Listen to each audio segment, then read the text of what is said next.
at the spike. I think the gain's up a little high.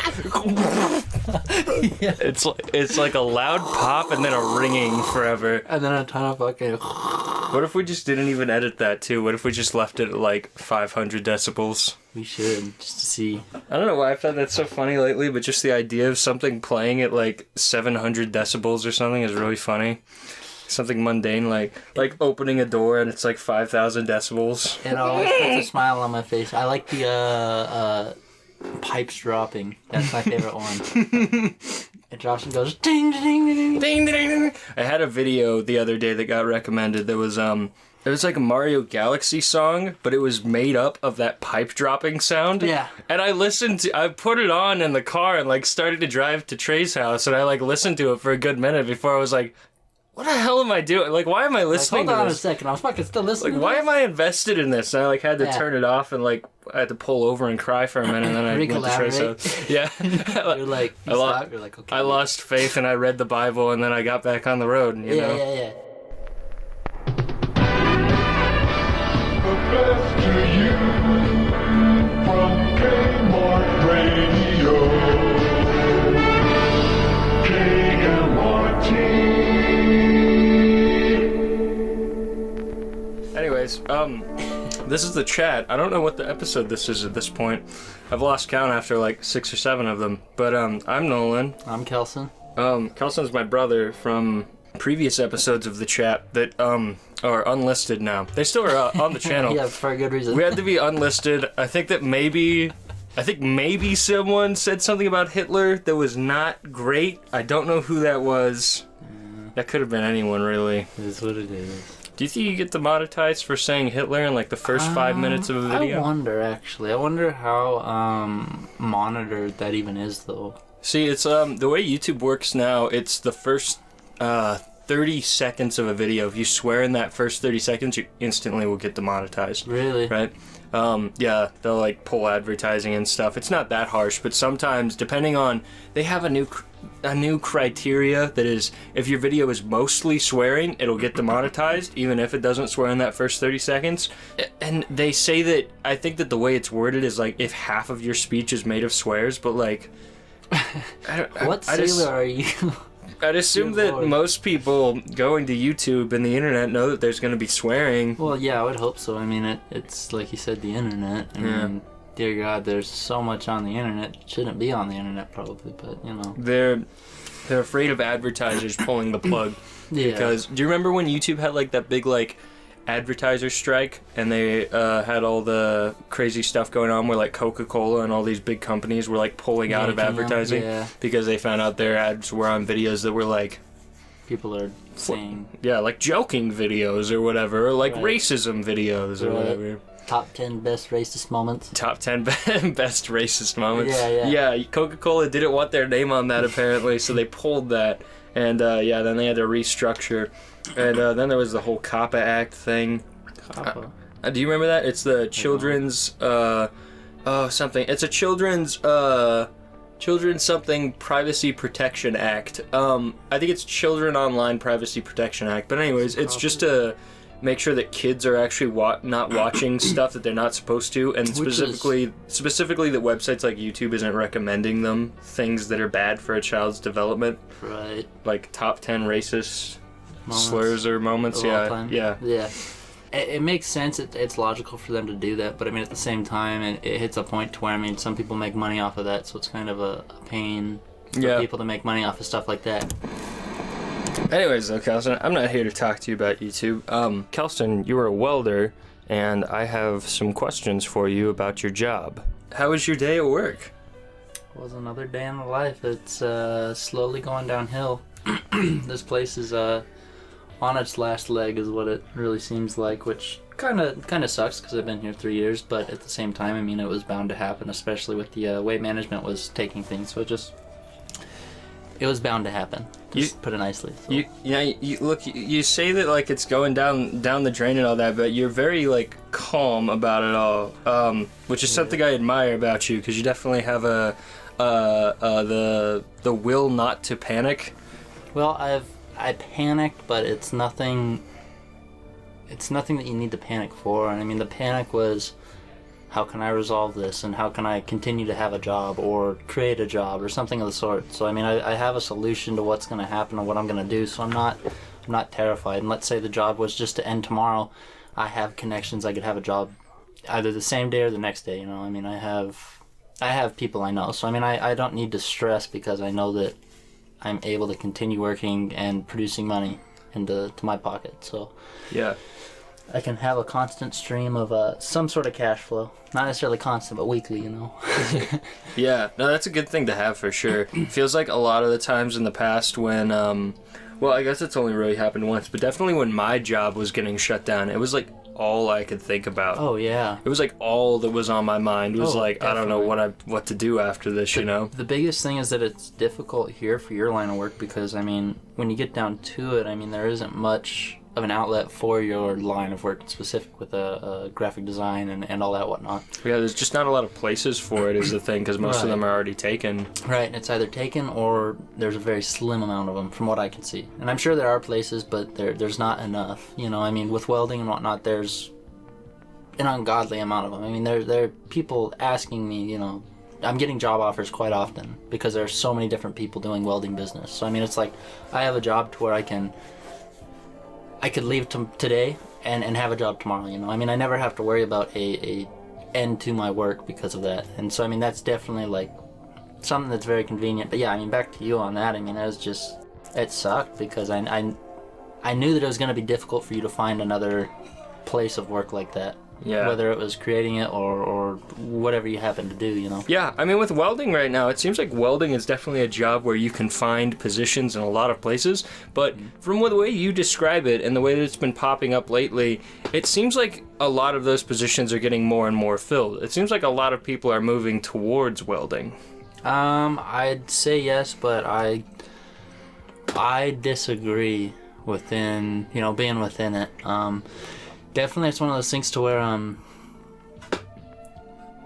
a lot of people are moving towards welding, yes, but the thing is that I can't remember what the statistic was, but something crazy, for like every 5 guys that leave the industry because they're old and retired, 1 person joins. So only one? is roughly what it is. I can't remember what the actual statistic behind that was, but it's something crazy like that. So crazy numbers like that, and it's just absurd.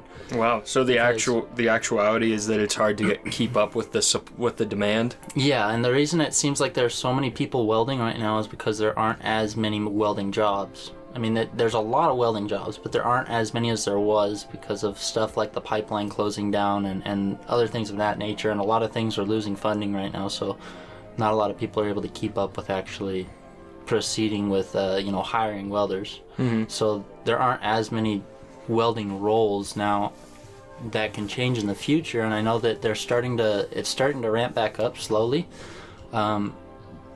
But definitely there has been a big decrease in welders and whatnot. Now, if you go on the road, there's an endless supply of jobs. I mean, just endless. I mean, you can find jobs from, you know, California all the way up to New York. You know, I mean, there's, you know, a huge array of jobs, and there's about, you know, 1 million jobs between there, you know. Mm-hmm. Not actually, but roughly, you know. Yeah.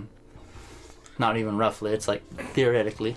But definitely, it's one of those things to where, there should be more welders. Do you think so you're not saying it's so much like evened out, it's more that despite the fact that demand is still decreasing, the amount of welders that are being trained is decreasing faster? Yeah, and it's because it's less appealing for people. I mean, really? Yeah, I mean, but welding's got a lot of good benefits, it seems like.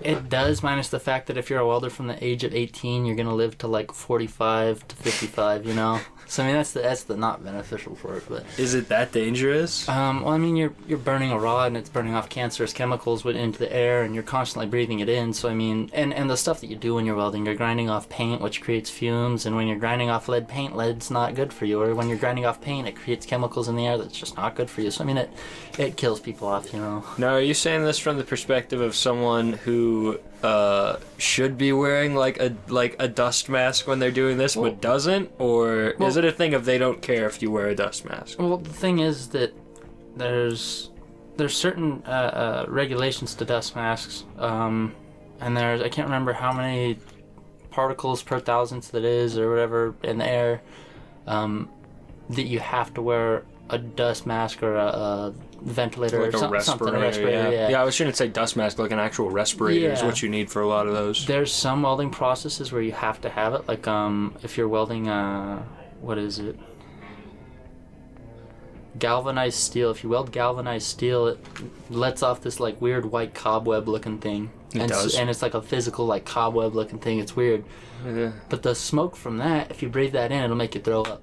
So Oh, really? yeah, you breathe that in for a little, you start throwing up, just letting Oh. it loose, dude. It's nasty. I remember one time, it's the funniest thing. I'm on this farm and I started welding and whatever, and I welded something, and I was like, oh, that's really weird. That's fucking odd, dude. Yeah. And this guy Remington's like, oh, that's just pussy shit. And I'm sitting there like, I don't feel all that great, Like, oh, that's pussy shit. I'll weld it out. I'm like, okay, dude. So he takes over and he fucking gets to welding all this galvanized steel. And probably 30 minutes later, he took off to the bathroom and was throwing up everywhere. And he walks up to our manager and goes, dude, I gotta head out. I'm throwing up. I can't stop. I don't know what yeah. happened. I'm like, you dumbass. Like, Remington, like you Yeah. should, you probably should have known about this. You've been a welder for all this time. And he was a big bad welder. He said he knew all this stuff, and like I had like no experience at the time, so I was fresh to it, so I didn't really know. But it's just funny because he's like, "Oh, I'll weld it all out," and then started throwing up everywhere, dude. And I'm like, "You dude, you dumbass." Like, all right, whatever. But yeah, back to it. I mean, it's hard to find people that want to do the job. Yeah. Because when you get down to it, welding, you get into the job and you're trying to complete a giant building or pipelines or whatever it is, and they all have deadlines. Well, you have multi-million-dollar people trying to set these deadlines, so I mean they want it now, they want it yesterday if they could, and so it's like they want it rushing done. it. So I mean you're working hours that aren't, you aren't working a 9 to 5 and going home. You're No. working anywhere from like 4 in the morning all the way up to like 8 o'clock at night. Yeah, those are long shifts. Yeah, and that's not necessarily like a whole entire shift, but I mean, those will be the starting time, and that's not appealing to people. You don't want to start work at 4 in the morning and then work until, Nice 16-hour shift. Yeah, you don't want to work 4 to 4. You don't want to work 4 to 6 and do 14-hour days. Nobody wants to do that. Nobody wants to do the grunt and the brunt, of lifting heavy things and, grinding and getting all dirty and stuff. Nobody wants to do that. So Grunt and brunt. the grunt and brunt. Yeah. Sorry. But yeah, no, people just don't.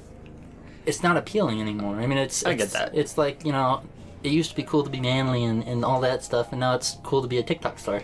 Yeah. It is still something that needs to be done, though. There are still people that need to weld. Right, so that's where you have dumbasses like me who go do it. I think it's good that you do it in a field that's becoming that's dwindling, where they're needing more and more people. It's good that you're there to do it because somebody Right. has to, and it seems like a well-paying job. It seems like you get good can benefits be. from it. It can be. It can be a is the very good thing. paying job. You can have a job that pays $15 an hour and you're welding all day long and it's just absolute dog shit. Or you can have a job to where you're out on the road and you're making $30 an hour all the way up to, there's some crazy high paying jobs like $45 an hour, and then you're getting time and a half and you're getting double time, but then you're also getting per diem because you're on the road. So I mean, you're making $45 an hour at the high end, right? And you're working, 10-hour days, whatever, and you work at 5 days a week, so you have 50 hours times 45, and 10 of those hours are going to be time and a half. So whatever that number would be. But then you have the per diem, and most of the time it's for 7 days a week. But then a lot of the time those jobs will be 7 days a week. And then on Saturday and Sunday, it'll be like half days. So you'll go work 5 hours a day, you still get some time to do whatever, but it's a lot less work. So it's, there's ups and downs to it. At the end of the day, those people that are doing jobs like that are pulling in paychecks that are $2,000, $3,000, $4,000, even $5,000, if not more. Very nice. Right, and then you have people that, I could talk about those guys all day. You have rig welders. Yeah. They bring their own truck, their own supplies, their own material, whatever they're doing. They get like $10,000 a week. $10,000 a week is a Huge money. lot. But that's on really big jobs. So I mean, that's a rarity. That's by like all welding means. the Hoover Dam. Damn or whatever. near. Or something along those lines. I mean, big stuff like that. You're doing big structural things, big pipe jobs, whatever. So, And I'd imagine a lot of the times the cost the pay just depends on who the person you're working for is. It What definitely company does. has hired you and how much of a budget they've given your company to Right. divvy out to the welders, right? right. And so It's not necessarily that you make like an hourly all the time, right? right, and it kind of depends what. Yeah, I mean, like you said, what company you're with. So I mean, with those traveling jobs, you're changing companies constantly. Well, their pay rates are all different. So I mean, that'll differ there, but it's a crazy world. You meet some cool people doing it. That's like the most family-like people I've ever met. I mean, they're you know, you get on the road, you start meeting people, and you're like, holy shit, like these people they're great. You know, we're all talking shit to each other, but at the end of the day, we all got our backs. You know, Just sitting around the campfire, eating rods of iron and stuff. I imagine mostly. Yeah, the little slag off the stick welding rods. Yeah, burning the hair off each other's legs. Yeah, just for fun. Fun stuff. Yeah. You know, dude, when you were, like, in retrospect, like, comparing you now to who you were as, like, a little kid, like, I could see you being a welder. I always thought you were going to do, like, truck driving. I thought I was going to. Or, like, welding, or something along those lines, so... Thought I was going to be a equipment operator. Equipment operator? Yeah. You thought you were going to drive, like, heavy machinery? Yeah, and then I started doing that, and I realized that's how fat people are made, so... I'm alright. I mean, you kind of ended up that a little bit, though. I remember that when you called me, the whole reason I wanted to do a podcast with you is because you called me at, like, 3 a.m. one night, and you were like, I'm, like, driving, like, a forklift or whatever. It was a loader. I was driving a LeBaire loader. It's like a 960 or something like that. Or something bigger. I can't remember. It was one of their biggest loaders they make, but before it gets into, like, mining equipment. And, yeah, it's a big thing, but yeah, I was like driving the Rolls Royce with loaders and stuff, and I was like, you know, I might as well call Nolan. Yeah, that was a good night. We sat and talked for like 3 hours or something crazy. Yeah. I mean, I don't know. Did you ever, like, you envisioned yourself as like more of like a heavy machinery operator? Yeah. I always was. I never really knew what I was going to be. You know. Yeah. Do you remember like the weird stuff you wanted to be, like growing up? I remember at one point I wanted to be a paranormal investigator because I watched way too many ghost hunting shows. I'm with you, yeah. I'm trying to think of some. I still think that would be an interesting job, but also it's kind of a job that I don't know how to say this. How would you even go about it?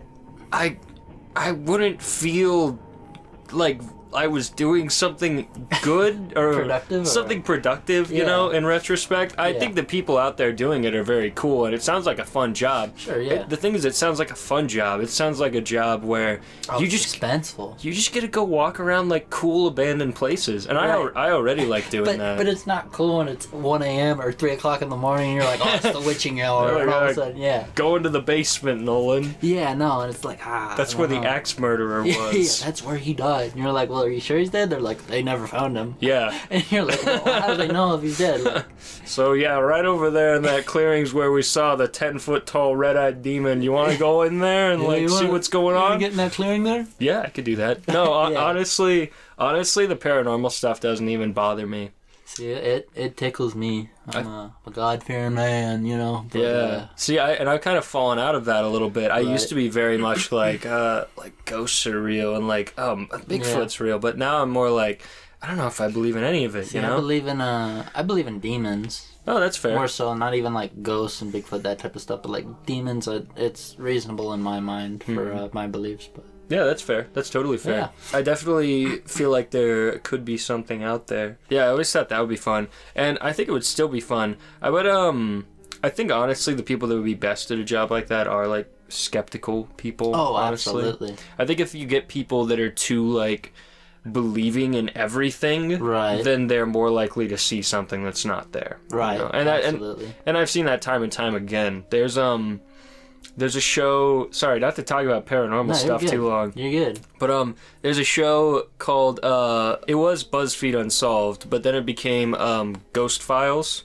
Right. It's with Shane Madej and Ryan Bergara. Have you ever watched that show? No, I haven't. It was the one good show that BuzzFeed made.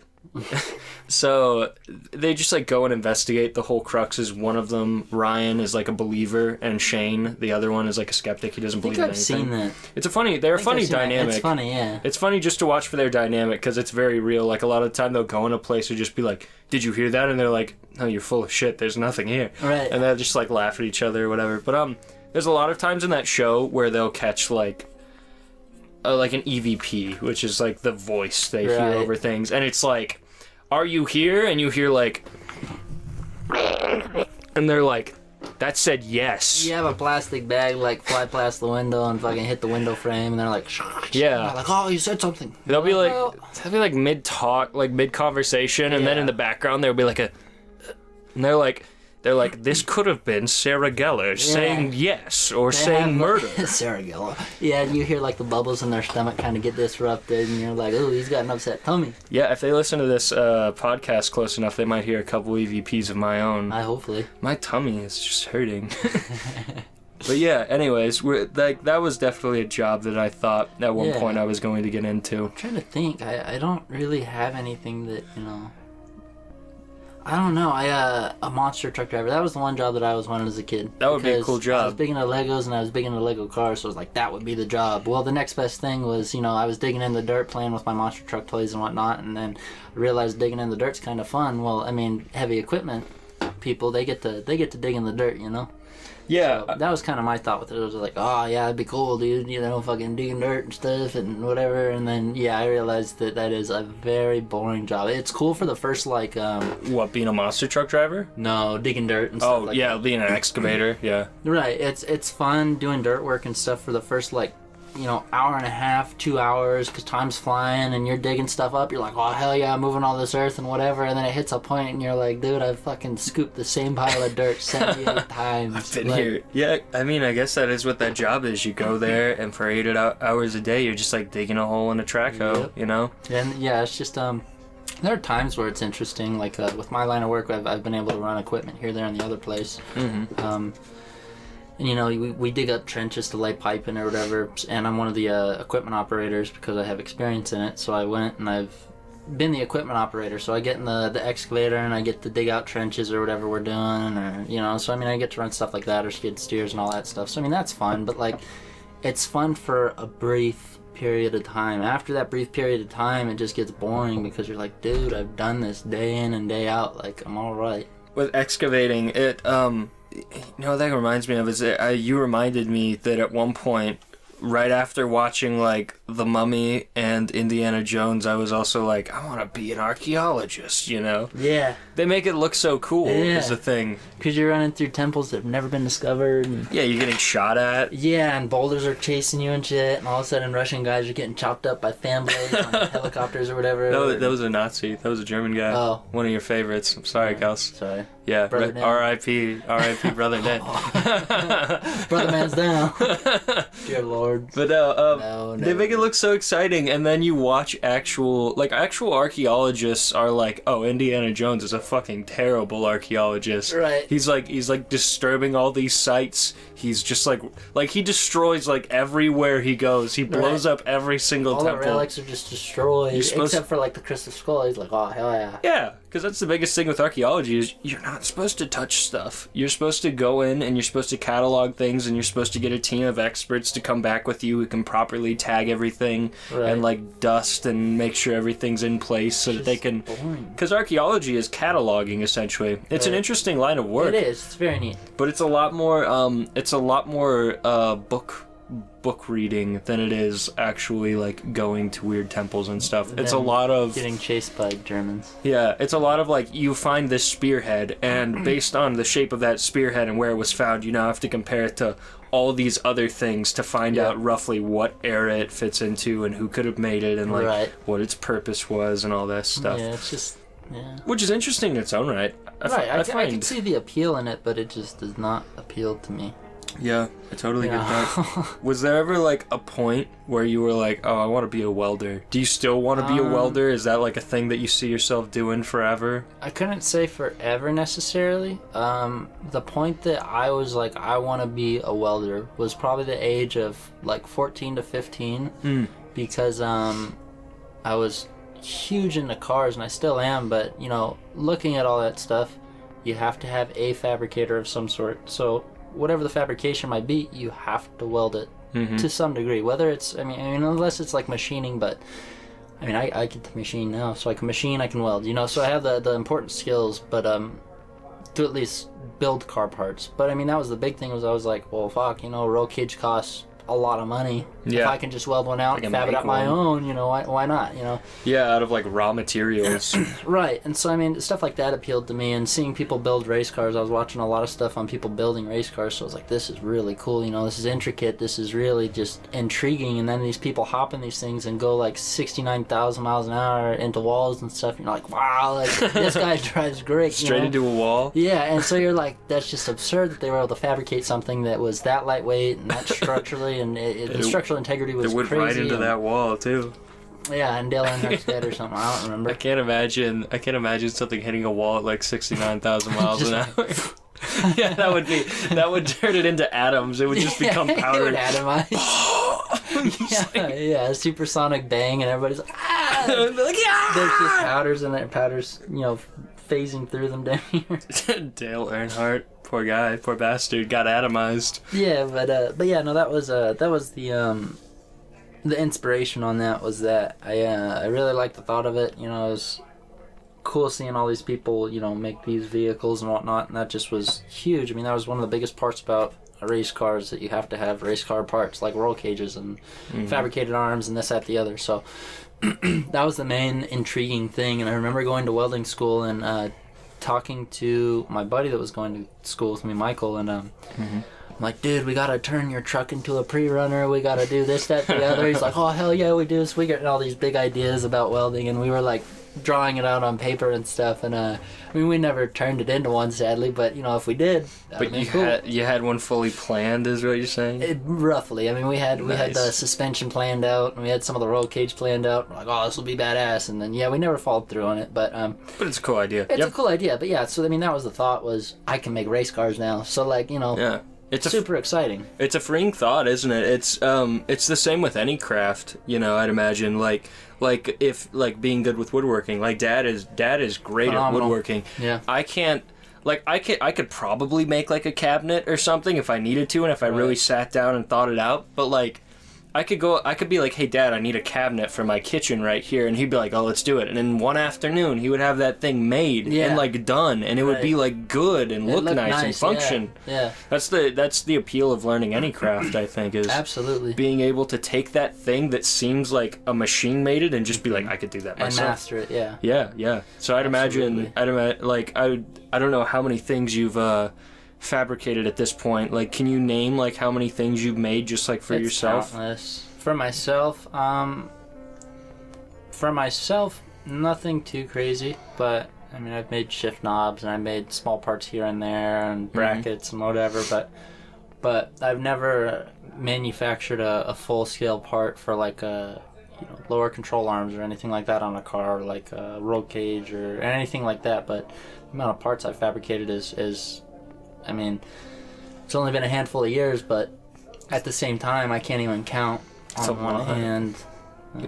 It'd take like 10 toes, 10 fingers, and maybe like a couple more people, and we might be able to, you know, count how many things you made, if not more than that. So I mean, it's one of those things where through all those, though, I mean, you learn so much and how things work and how, you know, metal mends itself together with weld wire or weld, you know, rod or TIG wire or whatever it is, and you really start to learn like a metallurgy. I mean, it's the basics of it, but you start to learn how, you know, metal's going to deform or form to something, or how it's going to bend or not bend, or whatever it'll do. So it's a lot to it. So I mean, same with how dad's with woodworking. I mean, I can get a load of metal and cut it up and weld it up and have it fitted up looking, you know, perfect, you know, but yeah.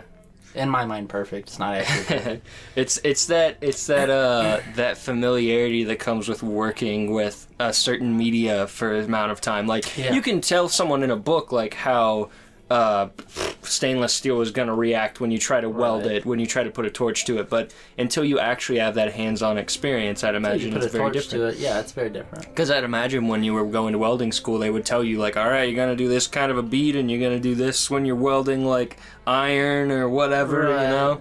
When, you know, you'd go into class, and they'd say, oh, you know, you gotta hold the welding rod like this, and you're gonna do this motion, you're gonna do this, and that'll be it. And they aren't telling you, oh, you need to watch where the toe of your weld is, you need to make sure you're getting good penetration, you need to watch your arc length, and you have to make sure how fast you're feeding it, and a huge list of stuff for your angle, and the list just goes on. And so I mean, you can't really you know, like you said, you can't learn it from a book. You can't learn it from somebody else. You have to put your hands in the game and actually get a feel for it and go, oh, this is how it actually works, you know? Yeah.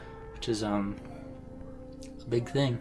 Absolutely. Very big thing. But, yeah, you said a minute ago that it was like 14 or 15 where you learned like what you kind of wanted to do, which I'm assuming you say welding, but it was more like cars you wanted to get into, right? yeah. And so, yeah. How do you feel about that? That it's not like you can just jump into cars. It's a thing where you could just jump into cars, but you have to get really lucky finding like a garage that wants to hire you, and even then, it's not like what you want to do. It's you wanted to learn welding because then you could make your own cars. Right. Yeah. To a certain degree, yeah. That there. There are definitely things like with cars. Mm-hmm. You get a car and you start pulling it apart and putting it back together and you figure it out. You know, I mean, it's a lot of learning. Thank God we have Google. We have Chilton's manuals. We can rebuild cars in a heartbeat. You know, it's a pretty big deal living in the future, or the present, I should say. But we have so much. We have so many outlets to information. It's just absurd to me. So I mean, yeah. Whether you have, the thought that you want to get into cars, you want to get into painting, you want to get into woodworking, you want to get into financing, you want to get into archaeology, like you're saying, ghost hunting, whatever. There's the internet. There's so much information there, even on such limited things. I mean, there are things where, it hits a point and it's like, okay, there's limited information on this. But for the most part, you can find a million different forums and a million different this, that, the others, or YouTube videos on that information. So it's like, definitely, I mean, there's, I don't even know where I was taking it. I guess I was just trying to get at, I mean, you can learn anything. You have the ability to learn anything at any point, whether you're going to school or not. I completely agree. I think the internet it's got almost every piece of information you could ever want on it. Yeah. And everything that's not on there, you could probably find in a book that just hasn't been put onto the internet yet. Absolutely. And I think with most things, it is a case of kind of needing to figure out how to study for yourself. If you want to get into making cars, for example, well, where do I start? The internet, you can get into cars and find out everything you want to know about cars on the internet, but like where do you start is always hard. For me, I wanted to get into art, and I mean, for art, I mean, I could just start drawing, but when it actually came to learning art on my own, it was like, well, how do I learn?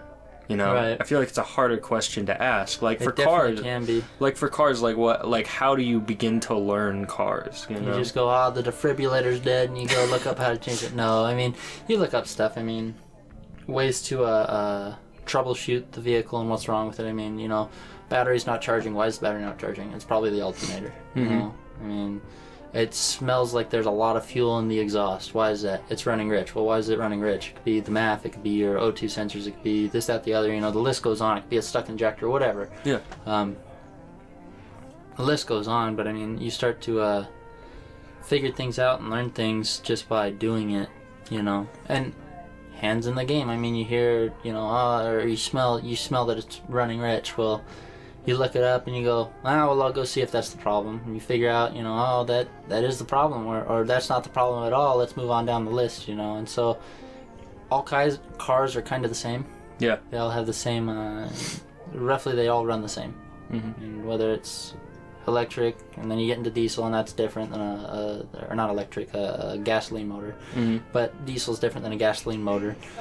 And then, you get into an electric car or hybrid, and those things are completely different. So, stuff definitely changes, but, you start to learn the things just along the ride by unbolting things and bolting things in, That's a good point. I feel like you and I learned very similar. You wanted to learn cars, and I wanted to learn, editing, video editing for a while there. And I think it was about the same time we both started to get into those things. So, It's interesting to hear that for cars it was just a deal of, diving in and then being like, okay, what does this thing do and why is it broken? Right. And Googling that and you now know that. And then being exactly like, what it does, yeah. What's wrong with this part? And Googling that and now you know that. I feel like it was similar. I wanted to edit videos and it started by just getting the program, not knowing what was going on, and then being like, how do you cut a clip? How do you copy a clip? How do you do all this stuff, Yeah. And I feel like that's definitely a benefit of having the internet and this like wealth of knowledge at our disposal these days is you can kind of learn based on that, like one step at a time.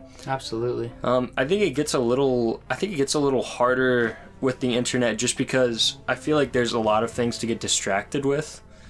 You know what I mean?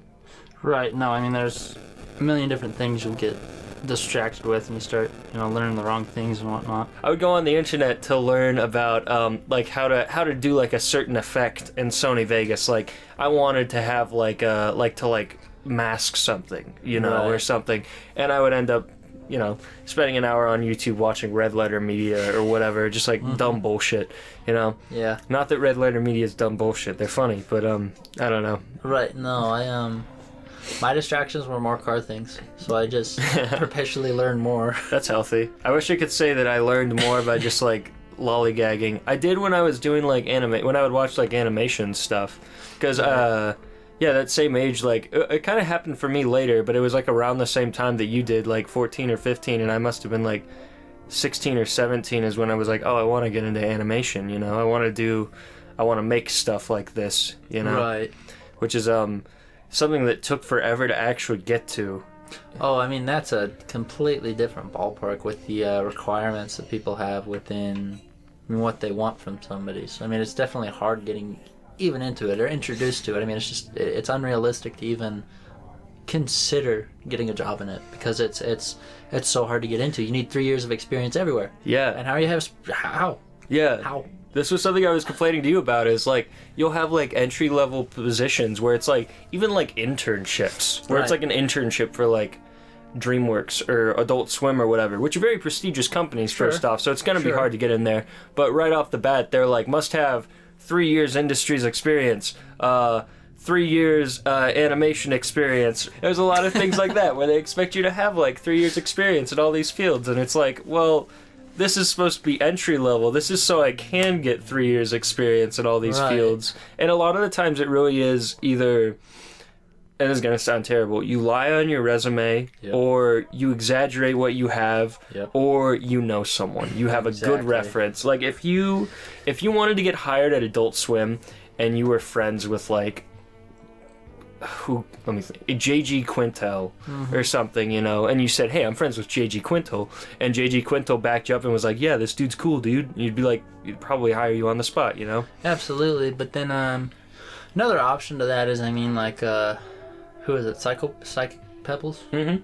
Yeah, so Psychic Pebbles, he has plenty of years of animation experience that he did on his own without, going through an actual, company. Mm-hmm. And so he was able to gain, the experience Mm-hmm. through that. And More now he has than TV a show. decade, almost 2 decades. Yeah, but now he has a TV show on that. Right. So it's like he's, he found a way to do it. Mm-hmm. And it's a viable option. It's just one of those things where you got to put yourself out there. And Oh yeah, and I'm not saying that like I deserve to be hired. I definitely don't deserve to be hired. Most people don't deserve to be hired. You Right. should be able to put the work in.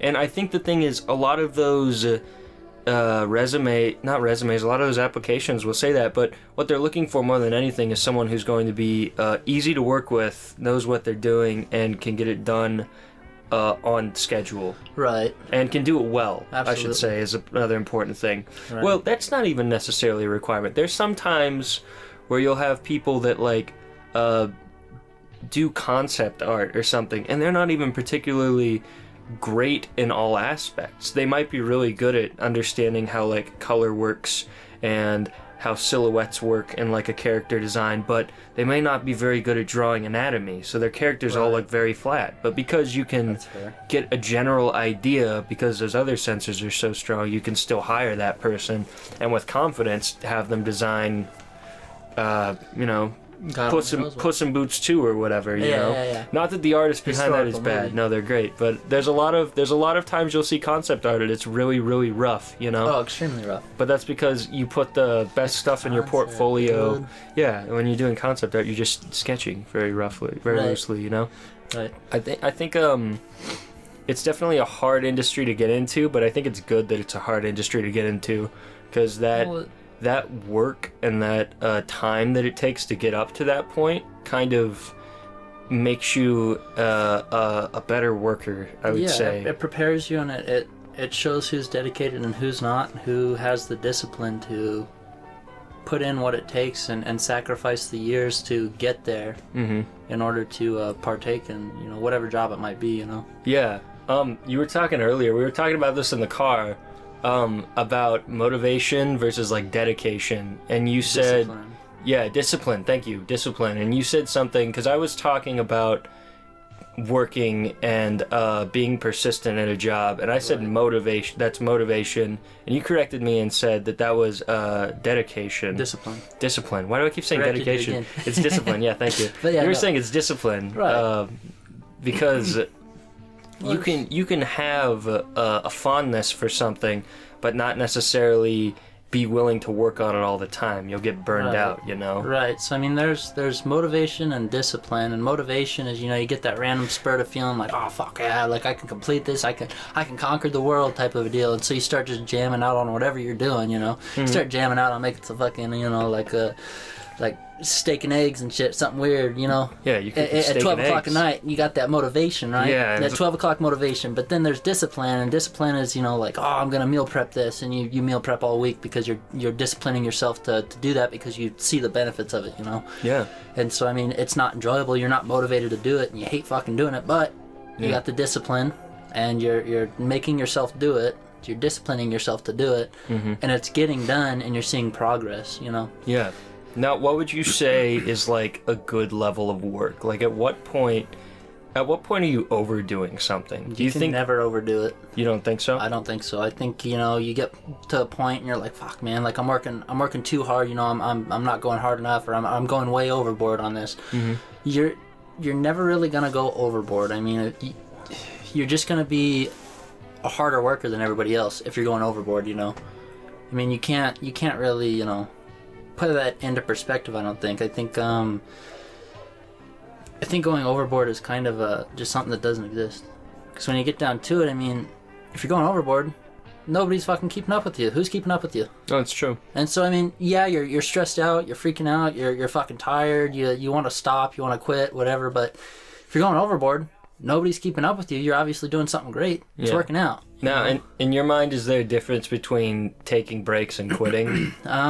Like, I would say yes. Obviously, you got to sleep and eat and stuff, Absolutely. right? So that's taking your break, you know? Take a little time to sit back and watch a YouTube video at the end of the day. Taking a break, because you gotta refresh your mind. You can't just torture yourself. Yeah. But at the same time, if torture's gonna give you results, then fucking handle it, you know? Handle it, big dog. Yeah, I get you. I totally get that. There's definitely like a balance you have to find in all fields. Oh, sorry. With some jobs, it's like you can work long hours and still be okay, you know? If you're working at home, like I can sit at home and I can work 12, 14 hours a day before finally going to bed, you know? Right. That's obviously not like the same for every job, you know? Right. There's some jobs where you need to take a step back every once in a while. Right. And you need to have a good sleep schedule and a good diet, you know? I'd say yes, but no. You think so? I think that there's no such thing as, you know, I mean, you cannot work too hard. I worked 7 days a week for a month and a half straight, working 14-hour days, and night shift at that. So I mean, you know, it's hard work to some people, but to other people like me, I'm seeing it as, you know, it's skill based. I'm learning things. I'm gaining knowledge. I'm getting money in my pocket to be able to fund cars. I'm getting money in my pocket to be able to do what I want to do. Yeah. So at that point, it's not working too hard, it's succeeding. It's not I'm overworking myself. It's, you know, I'm working towards what I want. And so definitely, I mean, you kind of have to gauge it yourself, I would suppose. But I can see it as more so benefiting you more than anything else if you're being that person who's putting in 14-hour days. I mean, there's points where you hit a point and you're like, oh my god, I put in my second 16-hour day in a row, you know, like I need to stop, you know, and that might be overdoing it, you know. You have to breathe a little, but that's part of a schedule, you know. You set up a schedule for yourself. You say, I'm going to work 14 hours a day and I'm going to have 2 hours of relaxation. That's one way of doing it. It's not realistic, but it's possible. Yeah, because there's always going to be things that happen that mean that your schedule is going to go awry. Absolutely. I feel like a lot of the times, like I'll write myself a little schedule every day that's like, it's like mundane things, but it's things that are routine. You know, it's wake up, take my vitamins, eat breakfast. Right. The list of like do my daily chore, because we have like a chore chart out there. Right, absolutely. Do my daily chore, water the lawns, and then it's like whatever has to be done that day. Like, oh, Kelson wants to hang out at 5, or I need to be back home by 3 to do this thing. You know, whatever it might be, and it helps a lot. It really does. But there's definitely days where you'll have things on there, like I have on my list of things to do. I do like a figure study every day where I just sit down and I just draw a person as best as I can, you know? Right. Sometimes I have like 1 minute to do it. Sometimes I have like 3 hours to do it, you know? Not that it usually takes 3 hours. I could spend 3 hours, but I'd get bored. Right, absolutely. Absolutely. I'm already like on to the next drawing or whatever. But like, there's definitely times where I'll get to like 1 a.m. at night and it's like, I haven't done like a gouache painting today or whatever like I was supposed to, and it's like I just do 2 tomorrow, you know? Right, and so that's a good thing right there. You know, you run out of time. You absolutely do, because you're human. You need to sleep. But that right there, you run out of time. You know, I was gonna do 1 today. I didn't get it, and I was going to do 1 tomorrow, so I'm gonna do 2 instead. Mm-hmm. You know, fuck it. Why not do 3? I think that I think that you're the type of person, Kelson, that definitely like work and play are very similar, and you seem to have a mentality, and I could be wrong, but from what I've seen of you, you have this mentality where as long as you're doing something, you seem to feel good about it, or are at least not uncomfortable. Right. If that makes sense. I'm comfortable with being uncomfortable. Is that what it is? Yeah. That's good. That's interesting. You know, nobody wants to go get home and, you know, you worked a 10-hour day, and nobody wants to get home and throw parts on a car.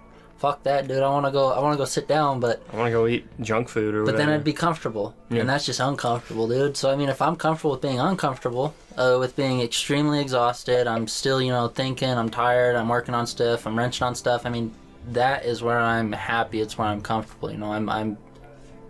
I'm progressing, you know? Yeah, I feel like you and I definitely have it to a lesser extent, because I'm definitely a little more lazy than you are. Well, sure. But I definitely have I have this thing of like, do you get that regret? I don't know if there's a word for it, but there's regret. I think regret might be just the best word for it, but you'll sit down to like play a video game for like 2 hours, and you're like, I could be wiping down the counters right now. I could be taking the recycling like I'm supposed to. I could be rotating the tires on my car. And like you want to relax and sometimes you can relax. I'll get to that in a second, but like you want to relax, but there's just this like thing in your head that's like cataloging the things you still need to do. Right. And while it feels good to relax, at the same time, you feel better when you can get up and get those things done and genuinely not have anything you're thinking about. Have I been tapping on this? I hope not. Oh, that's probably We'll find out. I'll cut that out. Doesn't matter. Yeah, it's fine. Well, re-say the last 30 minutes. Yeah. Thanks for pointing that out. I've been tapping on the cord. But yeah, the exception is definitely when people come over. Like, if you're over, or if like James or Marlon is over, I don't feel bad at all. I think so. Yeah, I absolutely will sit down and spend the time. Yeah, and I think it's because in my mind, people are just as important as the things that need to get done. And if it means that I'm spending time hanging out with you guys and you're all having a good time with me, then I don't feel like it's a waste. You know? Right. No, I can agree. But I think, and that's that break you got to take. There should be a word for that, though. That nagging feeling in the back of your head when you feel like you're being a lazy piece of shit. That's your discipline getting to you going, hey, you know, we were supposed to get this done and we didn't get it done. Why the fuck didn't we do that, you know? And, yeah, I hate that. I hate that feeling. So, like, you know, I'll have people over and I'll fucking go work on my car, and they're like, you know, like, oh, we could, you know, go hang out inside or whatever. And I'm like, yeah, but this has to get done. Like, I have to get this done. Yeah. And so, like, I mean, people around me see it. I had Mussolini over, and just bleep that out. It's okay. I'll replace it with something cool. I had a lady friend over, and Adolf Hitler. Yeah, thank you. We'll fucking bit that in there. What was Mussolini's first name? Oh, fuck, I don't know. Just call it Mussolini. Yeah, Mussolini was there. Mussolini was there. And, hanging out, whatever, and I'm sitting there working on my car, and, she's just kind of sitting there bored, just sitting there watching. Mussolini bored? And Mussolini was bored, dude. Oh. And, Mussolini's sister there, Hitler, and, fucking sitting there and stuff, and they're just sitting there watching me. They're playing cards, and I'm sitting there working on my car, and I could be hanging out, but I'm hanging out. You know, I'm talking, I'm chit-chatting, bullshitting, whatever. Mm-hmm. But I'm working on my car. I put the wing on there, I put the handbrake on there, you know, I was getting stuff rolling, dude. Like, stuff felt great. Yeah. And then I took a break because I had accomplished something. I was like, okay, now's the time to settle down. That's something that's kind of hard. There's definitely times where, and I'm not throwing anybody under the bus, there's times where, like, I'll have friends hang out, and they'll get to a point where they've been there, like, longer than I expected them to be, and my mind starts to kind of race. I'm like, oh, I need to be getting back to, I need to be, like, drawing something, or, like, I need to get to my computer, I need to be doing this thing on the website, or whatever. Right. You know? And, it's hard. I feel like, I hope I'm never, like, rude to people when I'm, like, when they're casually hanging out and I'm like doing my thing over here, you Right. know? And I think it just depends on the hangout session, but like, Absolutely. you know what I mean? Because Right. there's different types. There's let's have a game night, or Right. let's go drinking or whatever. Right. And then there's like you just showed up at like 4 p.m. because you got off work, and like I'm in the middle of something and you're kind of chilling on the couch. That's different. You know? Right, absolutely. I generally save Saturday for my relaxation and don't do anything. And then Sunday I normally will do stuff.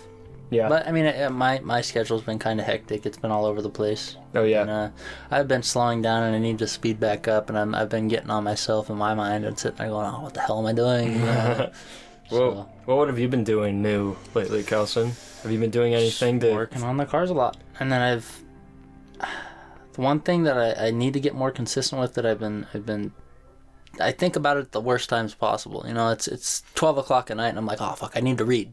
Oh yeah, yes. So, you know, reading's beneficial. It's good for your brain. It settles you down. It gets you ready for bed. It gets you all kinds of things. It soothes the mind. It gives you knowledge, you know, and whatever your knowledge is about, you know, I mean. Here's my 58 bookcases or whatever. Yeah, my 58 My bookcases knowledge next to my shelves. Lamborghini, yeah. I always thought, what if they did that video and like every ad that comes after that, his head gets like a little bigger, like he's getting smarter. Yeah. You know?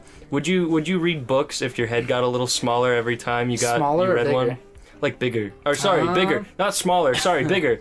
That was a complete mental break right there. Yeah, bigger. Where is it getting bigger? You like Jimmy Neutron, like you start to get like a peanut Like shaped taller? thing. Yeah, like You it get gets more taller and peanut-like. rounder like Jimmy Neutron. Okay. Peanut-esque. I might. I just might start might. reading more books. Okay. Jimmy Neutron's head is weird, dude. It's odd. I feel like somebody like left like a rubber band They, like- around his head when he was a baby. They grabbed him by the head and yanked super hard, and then let off just super like abruptly, and it just yanked the rest of it up. It was his first brain blast. That's what he means by brain blast. And then he was a genius after that. Yeah. That's probably what happened. Hugh pushed his soft spot too many times. Yeah. They pushed it down, and it just went down to his jaw, and spread out the upper half. Yeah. I'd assume that's what happened to Jimmy Neutron. That's the pilot they never showed. It has to be.